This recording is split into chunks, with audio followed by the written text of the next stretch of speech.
Hello and welcome to Okay, I Said Too Much podcast.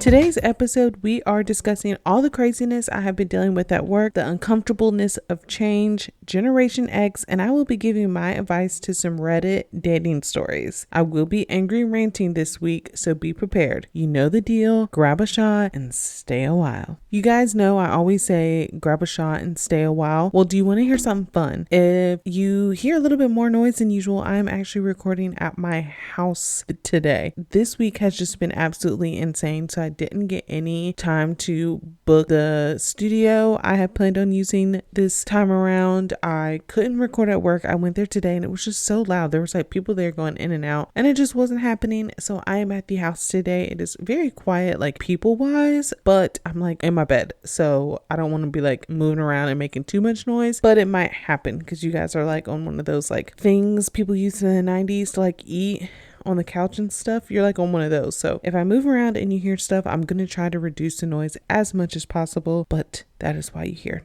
noise. First, to start this episode off, besides that, I want to say I'm so sorry about last week's episode. Basically, I guess a rookie mistake. I've done this all the time though, and it's never caused me to lose an episode before. So I will save it in the app that I'm like editing in. I will save it, close it, and then just close it as in minimize it. So it's still technically up and then close my laptop. Yeah, I can't do that anymore or it will not save my audio file as an MP3. It'll be there and I can make changes, but it will not save it as an MP3. So I basically lost last week's episode, which is okay. I was not really that happy with it anyway. And I'm really excited for this week's episode because I am doing something a little bit different with reading the Reddit dating advice stories. So that's going to be really fun. We're going to get into that. First, let's jump into our weekly update. This has been the week from hell. I finally understand what like rappers and like singers mean when they're like, I just need to put it on paper and like go to the studio. I finally get it because that's what I needed. I needed to record. This is feeling like weight being lifted off my shoulders. This is what that feels like right now. And I was thinking about this. I was going to make a TikTok about this or just like a few minutes ago. And it's so basically, just to give some background context, I said in 2025, I want to be full-time podcasting. They said the best way for a manifestation to come true is to give it a deadline. And I want to be a full-time podcaster by 2025. I basically told the universe that is my deadline. Cool. So when the universe is and your spirit guides and everything else you may believe in, even God, like God has a role in this too. So if you're a spiritual person in that sense, this works all the same. When they want you to get to a certain point in life, they're going to make you very uncomfortable in your current life. And it's one thing when you don't really realize it's happening to you. Like me at the end of 2021 to the beginning of 2022, I didn't realize that was what was happening. Like life was pushing me to become uncomfortable to get me to follow a dream that I have, which was podcasting, but I didn't realize it. So it just was like, oh, life is hard right now. But when I don't want to use the term spiritual awakening because I didn't have no freaking spiritual awakening. I just like came to, I just realized it. I can see the forest for the trees now. Like I am in an uncomfortable season because I have given myself this goal and I've given myself this timeline. So the universe, God, my spirit guys, everybody's like, okay, well, we got to make you uncomfortable because we got a lot of fire under your ass. You need to get to getting. I feel like if I hadn't recognized it, like I'm going to tell you right now, I had a mini breakdown earlier because I just felt like nothing was going my way. Nothing has gone my way all week. I'm gonna try so hard not to get emotional right now. Nothing has gone my way this week. Nothing went this way tonight for recording. I lost my episode this week and I was just like feeling very defeated. And in that moment, I was like, I already felt like this episode was going to be really good this week. But in that moment, I was like, this is pushing me. This is pushing me to the next level. It's pushing me to get to where I want to go, to put out the content I want to put out, to be in the place in life I want to be at, because I have this goal for 2025 that I don't want to be doing this anymore. Like I want it to be easy. I want it to be full time so I can record when whenever I want to. I can have a podcast managing label, whatever. This mic one day needs to say Dear Media or Podcast One or something, you know? So it's like, this is just the push. This is the uncomfortableness until you get there. And I kind of am happy I realized that, because I was starting to feel more defeated than motivated. And now I feel motivated and ready for the next level. And I'm just like, I'm not going to get to where I want to be doing the same things, being the same person. I have to make it better. Like me a month ago would have been like, well, I'm just not going to record tonight. I would have just been like, I'll record tomorrow, or I'll do this, or I'll do that. And then I would have been scrambling. But me now is like, I'm going to do what I have to do to put out the content and the episode I want to put out, because I'm really passionate about this episode and I'm really excited for it. So I have to make it work. So it's just like perspective. Like I was sitting in my bed crying just now. Like just complete transparency. I was sitting in my bed crying and I was like, woe is me, just complete woe is me. And you guys know I do think this, and I will say this isn't, when I say this, I don't mean if you have like a clinically diagnosed problem or if you're going through real shit, you know, or anything like that. But I feel like sometimes we drag ourselves down to the point of being upset. I feel like we just bring ourselves to that level when life really don't be that bad and the problem really don't be that big. Like I was just upset because I was uncomfortable in my situation. Like it wasn't enough for me to like be crying. Like I was just like, you know, the pot just happened to boil over in that moment, and I'm scrolling through TikToks trying to get my head out of the funk. And then I see a TikTok of a Black woman shaving her head because she has cancer. And I'm like, it's not that bad. It's not that bad. I'm just in a state of uncomfortableness because I'm moving to the next level. Like it's not that bad. Like I have to have so much gratitude for the life and the way I live and who I am and what I've gone through. Even the bad days, I have to have gratitude and be grateful for all that and smile through it, because it's just pushing me to the next level. It's just pushing me to be a better person than I was yesterday. And even like earlier, it was a rough week. So I was like, dang, rough weeks like this is when I become like painfully aware of how single I am. Because, you know, you want to have a bad day and come home and like get a foot massage or get your ass rubbed on, just to be blatantly honest. And I got to come home after a shitty day to an empty room. Phone dry as hell. I don't be talking to nobody, y'all. And then I'm just like, 2 years ago, I used to be upset because I couldn't have a bad day in peace. Because of course, if like with my ex, if I was in a bad mood, then that would put him in a bad mood because I wasn't in a good mood. It would just spiral. And I'm like, I have to be grateful in this moment that I can just be in my room, be in a bad mood, and it does not affect anyone else.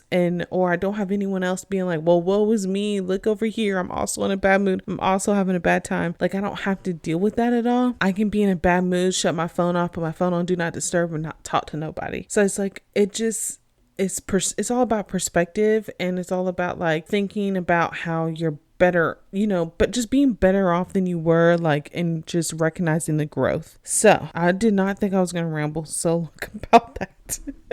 I hope someone else needed to hear that, because like I said, I did not plan on talking for almost 10 minutes about that. So another part of my weekly update, I don't have a trending topic for this week, but another part of my weekly update is again, I've been talking about how I've been having a rough work week, and I've been dealing with a few Karens, okay? Quite a few Karens. And I was like, what is the common denominator? The common denominator is all of them are Generation X. Now I'm going to say not all of Generation X is bad. I know some people that were born in this time frame that are amazing, lovely people. Like, I'm not saying that. But some of y'all got a few marbles missing. And I was like, I made a TikTok and I was like, what is it? Like, I get it. They're called like the lost generation. And it's because a lot of people believe Generation X to be really complacent. Like they just, you know, took on their parents' beliefs. They worked jobs. They didn't do much overall social change. I mean, of course, there's great people and great things have came from that generation, which is, it's 1965 to 1985. If you kind of take an average of all the years people say, it kind of lands you right in there. It's like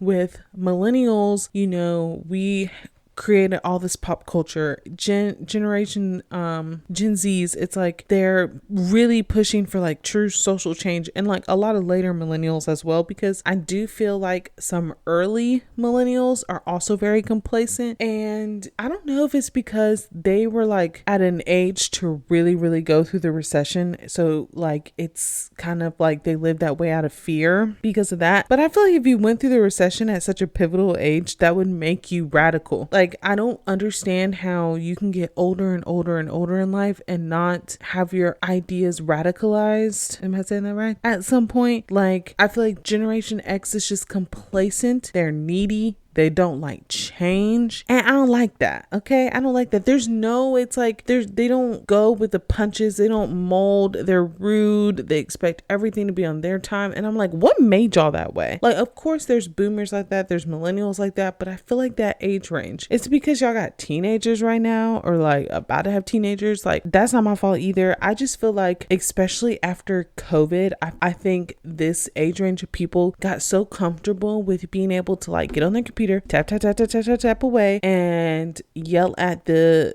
customer service person, and then they didn't have to see a face. I'm not saying this is right and that you should be yelling at the customer service people over the screens. I'm not saying that, but I think it was just so easy for them to go online, rant and rave about what is upsetting them, and not have to see a person and be responsible for that person's emotions. So it's like, y'all, they're grown adults, but they don't know how to talk to anybody. I don't know. It's just weird. I clearly am around a lot of them during the day, so I just see it more. But it's just very weird. And I'm like, I don't know. That's my rant for today's episode. But let's get into the meat and potatoes. So I have been wanting to do an episode like this for a while now. I think it's so interesting, the oddly safe space that people have created for themselves on Reddit. When you go on there and you look, people be telling their whole lives on there. I actually have one that I'm going to read today that like, wow, you are very comfortable. I mean, I get it's all anonymous and it's great because it's like you can get opinions from people from all walks of life. So it's actually a really good tool. Like, there will be a lot of updates and edits on people's posts saying like, thank you so much for this great advice. Like, this worked. I did this and it worked, and But it's just very interesting to me that what Reddit has created. Like, people be on Reddit solving true crime cases. It's just so crazy. So I took 6 different dating. Some are just like telling their situations, and some are like specifically asking for advice. So I just took 6 of them. I got some good ones, some ones from women and some one from men. I am going to read what they post and then just say what I think or give my advice. These people who posted this will probably never hear it, but I thought this was really interesting. Thought it was a cool episode to do. Please tell me if you like this and if you want more, or if you didn't care for it. But let's just jump right in. I'm going to say this first one is written weird, but I'm gonna try to get through it to where it makes sense for you guys. Guy who wanted just a fling with me is now marrying the girl he found next after me. Need tips on how to get over. So a coworker of mine, 28 male, who I, 28 female, really like, had a few months back asked me if I was interested in a fling, and I told him I was looking for something long term. We did meet a few times, but all those times he just wanted to do it and later on ghosted me, ignored me afterwards as I said no for sex, but we did make out a few times. This was 7-8 months ago. I was more into him. I had a really hard time moving on. Since I could still see him every day at work, it was difficult, but I was finally moving on. Sorry, this is written so bad, so I'm trying to fill in the blanks. After about 2 months ago, I found out he's now dating another coworker of mine, and while looking at them every day became too much, and then I got to know they are getting married yesterday. In the meantime, I switched jobs to get out of the situation, but this is still haunting me. I keep asking what was wrong with me and why it didn't work for me. Should I have given in and I would have been at the place? Need some help on how to let this go. Y'all, I'm not gonna be nice with this one, okay? I have choice words. So 1, don't ever give in to a man. If you want a long-term relationship and you say no to sex, do not give in. Do not change your morals, values, or what you want to potentially, it's all potentially, to get or keep a man. Okay, do never change that, because then you're just, when it doesn't work out like this, he was not meant for you. It clearly was not meant to work. But then when it doesn't work out, you're gonna feel shitty that you gave in to something that you weren't planning on giving in on. But my main advice is from my good old sprinkle bestie Shira7. If you haven't seen the videos of her lately, she's been going up on like every social media platform. But I learned this from her, and I think this is a good tip that I'm definitely gonna take and use if I'm in any type of ghosting situation in the future. Unfortunately, us as women, when we get ourselves in these situations, the only reason we're still hung up on it is because we feel like we're owed something. Like, you are upset because you gave a part of yourself by like ended up having feelings and spending time and, you know, making out, whatever. And now you feel like you didn't get anything in return for that. And so now what she says is all the time, like, you're bargaining like, oh, maybe if I would have done this, maybe if I would have done that, he would have given me this back. That's not how relationships work. It should be mutual. I give this, you give this, and it works together. It shouldn't be a bargain, and you shouldn't have to offer things to get things back from someone who cares about you. So he obviously didn't care about you. He was trying to smash. Like, I'm gonna assume you're probably a pretty girl. He was trying to smash, and that's it. So keep it pushing. Keep it pushing, okay? This I don't have anything else to say. Just keep it pushing, girl. You'll find someone else. Like, you're only 28. Me at 28 would have been like, probably would have never said that, but you're only 28. It's not that deep. So, next one. This one, y'all, is a long one, and it is it's interesting. I definitely have an unpopular opinion, a couple unpopular opinions that I don't think most women will. Let me just read it. I'm dating a guy for 2 months and he told me he has herpes. Yeah, I'm gonna let that one sink in. Oh God. I need people to be able to write. And I keep saying female. Just know I don't support saying the word female. I would usually say women, but they put F, so I read it as female. So I'm a 23-year-old female and this guy 31, and I really hit it off on the first, second, third, and we pretty much knew off rip. What? Okay, sorry. Hit it off on the first, second, and third date. We pretty much knew off rip. We liked each other, so we made it official last month. We've both been single for about 2 years, so we both feel ready to be with someone. We've been... Y'all will know why I'm laughing once I get to what I gotta say. So we've been seeing each other for about 2 months. Might sound crazy, but it's one of those when you know kind of things. Anyway, we started having sex pretty early on. I like that he's older and knows what he wants, and he's expressed how he could see a future with me and how all the things he likes about me, how sweet I am, and how I am just who he has been praying for. The other night we were having a heart-to-heart convo after a long fun-ass day of drinking, and we're super comfortable and giggly with each other. The heart-to-heart was about life and how he's ready to be with someone. How he's not dating me to just date me. He's dating me so that one day I'll be his life. He said something like, would you be with me if I had herpes? And since we're so giggly and jokey, I kind of thought he was playing, and I brushed it off and said, you don't have herpes. I went through his medicine drawer and saw...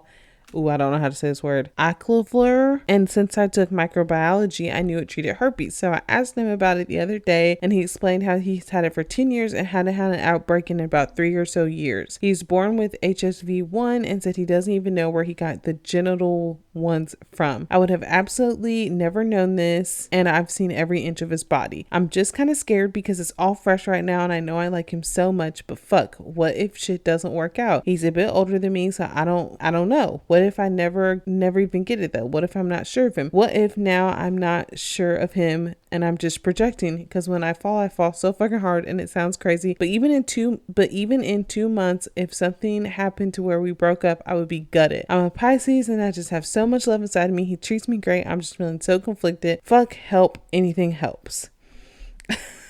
That was so much. And I love how she included that she's a Pisces, because I get what she's saying there. She edits it and says like, yeah, you guys are right. I don't know why I put in there that I'm a Pisces. I don't know what that has to do with anything, but it's like, since I have a Pisces moon, like, I get it. Like, Pisces are just very emotional and honestly not the best decision makers.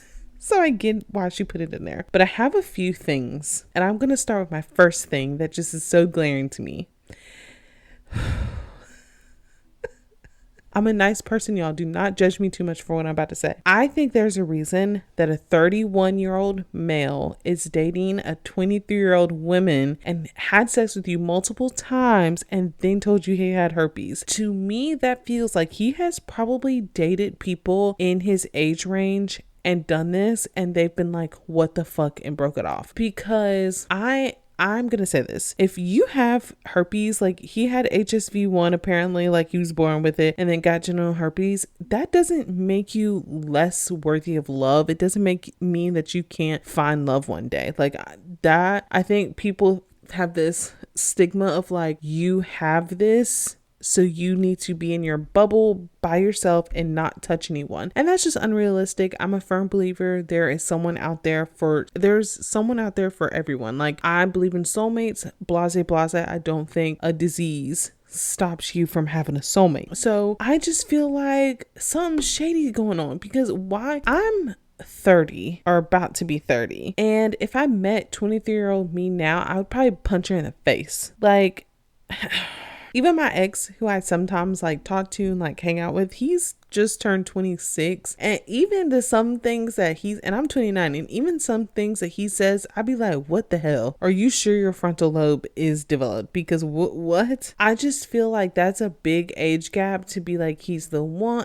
Like, there's just, it's just sketchy. I feel like, yes, like she even puts in the edit, like his doctor's like, oh, well, you can't transmit it unless you have an active outbreak. And I do think that is true. I did Google that real quick. And from what I see, that is true. Like, you can only transmit it sexually if you have an active outbreak. And you can go years and years at a time without an active outbreak. So I understand that part, but I feel like early disclosure is the best. Like she says in the edit, like his doctor was like, you don't have to tell women early on. Like, I wouldn't tell someone unless you're like plan on being with them. But I don't know. I feel like you let this younger girl fall in love with you and then you told her, I don't know. It's just weird. It's honestly weird to me. It's sketchy to me. Maybe it's my past trauma peeking out. That's like the reason I think this is sketchy, but I think something about it is sketchy. And I think it just might be the age gap that's making me feel this way. And I feel like you should be disclosing anything you got going on. I don't care if it's active or not. I feel like you should be disclosing that, because she's right. What if they don't end up together? And what if she would have got it's just, like I said, I don't think this man doesn't deserve to be loved and be in a happy relationship. But I think, especially for someone as young as this girl, you should early disclose this so she can make decisions accordingly.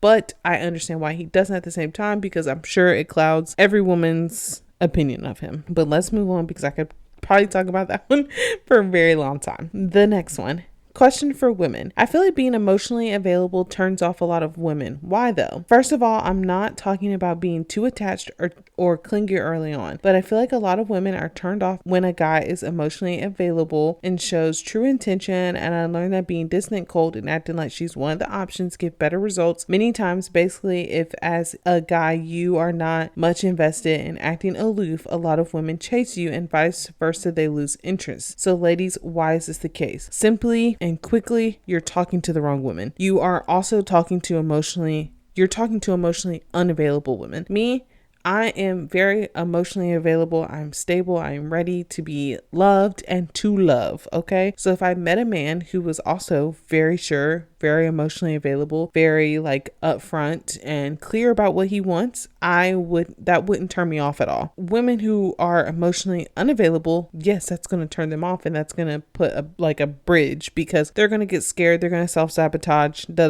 Or there's a flip side to this. You are not as emotionally available as you think you are.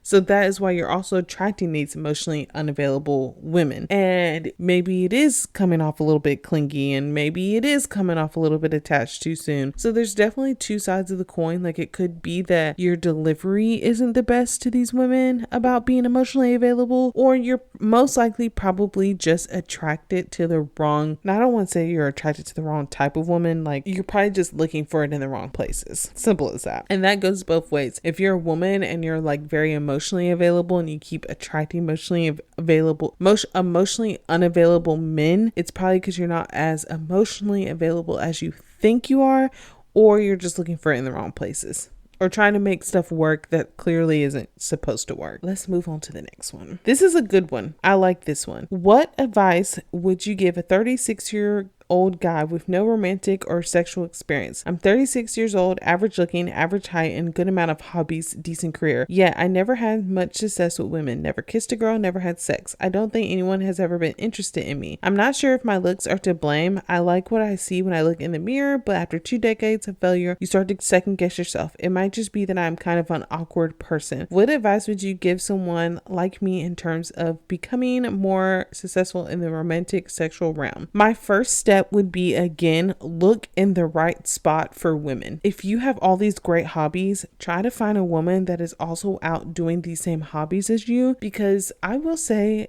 I feel like when it comes to relationships, not every woman is like this, but I feel like women, it's like not that looks are secondary. And I think it's just, and I don't want to say women like grow to love their partners. It's just women have more realistic set of standards. And I think they know that like sometimes checking all the boxes doesn't mean that man's going to look like Michael B. Jordan or Travis Kelce. Okay. He might be a Tom Holland, or I'm trying to think of a mediocre like black man. Okay. You get what I'm saying. Like, I think women like just see like, of course. Okay.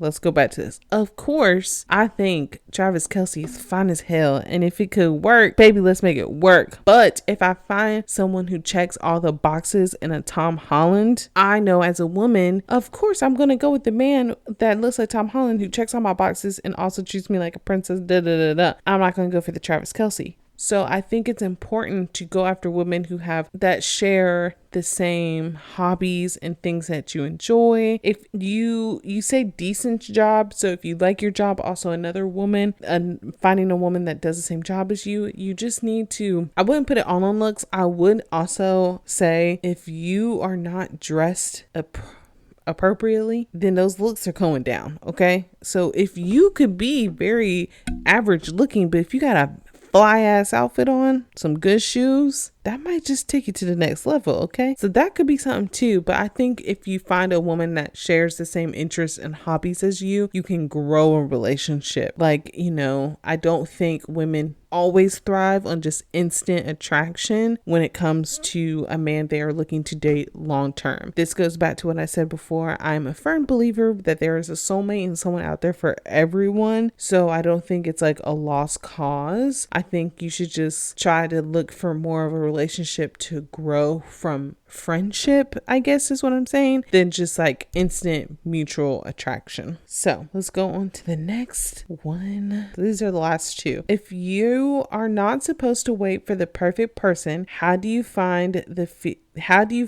feeling that you're settling? I've been told I'm too picky and that my inexperience is my own fault because the perfect person will never come. I thought I was waiting for someone who was into me as much as I was into them, but if I have to change my approach, how do I fight the feeling that I'm settling because I'll never get what I want? First things first, and this goes back to my favorite sprinkle lady, be picky. I'm gonna say this is a woman who wrote this, but I'm not 100% sure, but it sounds like a woman or women presenting. Men are picky. Okay. Most men are picky. Like, most men aren't going to settle on something that they want if they feel like they can find it in another woman. So I feel like women should also do the same. There is nothing wrong with being picky. There's nothing wrong with being inexperienced because you want to wait until you found your perfect person. I feel like sometimes it's draining for women to keep giving to all these mediocre ass men that they really don't find any value in, just to get one experience, just to say you have a relationship, just to say you got a partner. There's no point in that. It's so unfulfilling when you break it down at the end of the day. So be picky. That person you want, that idea of the person you want is probably out there. Write your list down. All the bullet points, every single thing down to the tiny little detail that you want in a man. And maybe there's some on that list that you might be like, maybe I'm being a little, like, maybe I am exaggerating. But I can promise you it's not going to be something that makes you feel like you're settling. Like me, if I'm thinking about my list right now, I know I got pretty toes on the list. Now, Deidre, if you found your soulmate, hit every single one of the boxes, would them not having pretty toes make me feel like I'm settling? No. So I think also just putting it down on paper and seeing what you really want will help you with that. Also, to talk about the second part of this, I do not believe in that concept of you need to find a man that likes you more than you like them for the relationship to work. I do not believe in that. Now, that is one thing I will not settle on. I don't think that is true. I think that everyone can get their fairy tale and get their person that you are both equally head over heels for each other. I get it. Women get burned and it's like, oh, wasn't even that into him. Like, he was so into me. You know what I'm saying? Like, there's so many situations, but it's like, so women are like always like, oh, well, you gotta find a man who likes you more. You gotta just be the nonchalant one. That's a game. At the end of the day, that's a game. That is a type of game someone is trying to play. You do not have to do that. To me, I feel like in that case, yes, you will be settling. If you're like, I gotta find someone that I'm just okay with, but they like me. Don't do it. Be picky. Don't settle. Shoot for the stars. Like I said, if one of the things that you feel like is a must is like he trims his underarm hair and you find the love of your life and he don't trim his underarm hair, obviously not getting that wouldn't be settling.